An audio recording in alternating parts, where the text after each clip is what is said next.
Hi, I'm Robbie Bobby. This video is the 12th in a series that examines the laundry list, otherwise known as the 14 traits of an adult child. The topic is trait 12, which reads, "We are dependent personalities who are terrified of abandonment and will do anything to hold on to a relationship in order not to experience painful abandonment feelings, which we received from living with sick people who were never there emotionally for us." This trait says a lot. It's almost as if you took 2 or 3 separate traits, each with its own implications, and rolled them into one. So let's unroll them. We are dependent personalities who are terrified of abandonment. This opening line stands on its own and could be a trait in its own right. In fact, I believe it's the key to properly understanding the entire laundry list. Tony A. once said that fear was the common thread which ran through all the traits. However, he only references it directly in 3 traits. Trait 1 says we're afraid of people and authority figures. Trait 3 says we're frightened by angry people and personal criticism. But trait 12 says we're terrified of abandonment. That is the highest level of fear. By the way, the other 11 traits don't mention fear directly, but when you study them, you can see that fear is the base of their foundation. This suggests, at least to me, that fear of abandonment is what drives all of the traits. I'll use trait 2 as an example. We became approval seekers and lost our identity in the process. Why do we seek approval? In order to be liked, for sure. Also to be needed, to be wanted, to be loved, but mostly to not be abandoned. And we're willing to lose our identity in order to get it. That is extreme approval seeking, and it points to extreme fear. And naturally, this extreme fear will cause us to do anything to hold on to a relationship in order to not experience painful abandonment feelings. This seems straightforward. Hold on so I don't feel abandoned.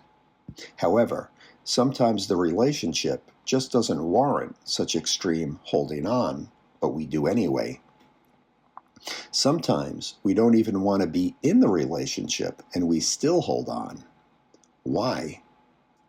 I believe in any of these scenarios, what we fear on an unconscious level is the memory of our childhood feelings of shame, grief, fear, etc. Even a minor relationship ending has the potential to unleash these original abandonment feelings. This is what we're terrified of. And the last line makes it very clear, which we received from living with sick people who were never there emotionally for us. So you see, it all goes back to childhood. When I first came into ACA, I interpreted this trait as meaning we hold on to relationships in order to not feel the abandonment feelings of losing that relationship if it were to end. I think this is a common reason for people to hold on to relationships. However, I don't think you need to be an ACA to do this, and therefore it doesn't qualify as an ACA trait per se. Trait 12 has to do with avoiding the abandonment feelings of childhood. ACAs, therefore, are subject to experiencing both. In other words, we may feel uncomfortable abandonment feelings of losing a particular relationship and triggering childhood feelings simultaneously. Without awareness of what's happening, you will mistakenly believe that all these feelings are from the loss of the current relationship.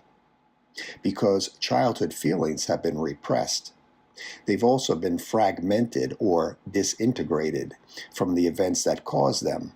So when they surface, they can be easily attached to current events. It's easy to see how we can be compelled or conditioned to hold on.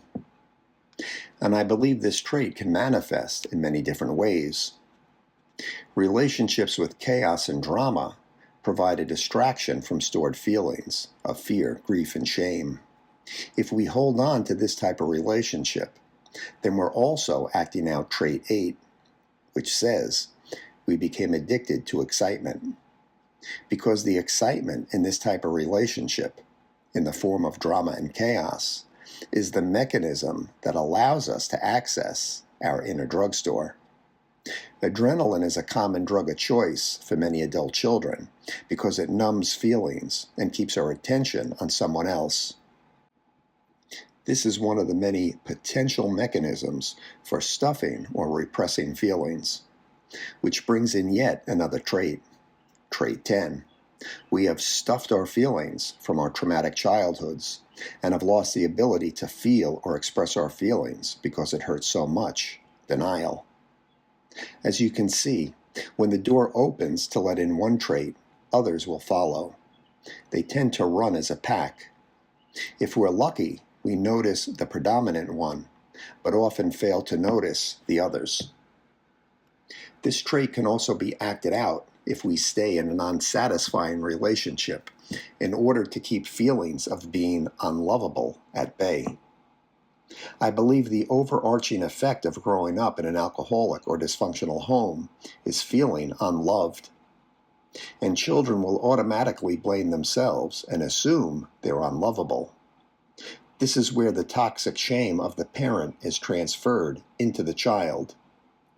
This allows the child to maintain the illusion of having idealized parents or caregivers. It's an early survival trait for which we pay a heavy price because it gives birth to the critical inner parent, which maintains the illusion that we're unlovable. It's the foundation for trait 11, which says we judge ourselves harshly and have a very low sense of self-esteem. The relationships that we hold on to in our adult lives counterbalance the negative beliefs and messages of our critical inner parent. In other words, the relationship validates our okayness in the eyes of our critical parent. As long as we people please and put their needs first, we don't have to face our childhood feelings of being unloved. This is trait 12 in action. It's not a static thing by any means.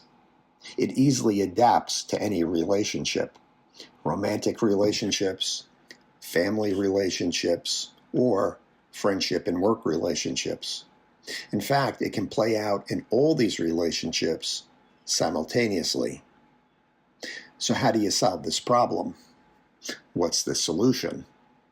The solution is twofold, and it works not just on trait 12, because when you dial down trait 12, the others will dial down with it.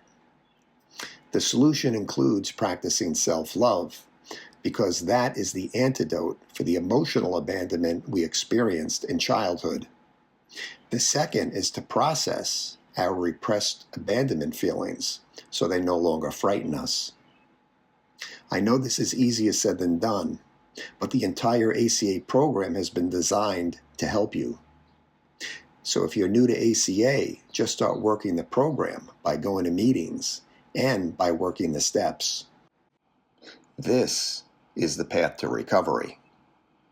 And that wraps up this video, which was meant to be food for thought. If you got something out of it, please click like and subscribe and forward to a fellow traveler. I'm Robbie Bobby.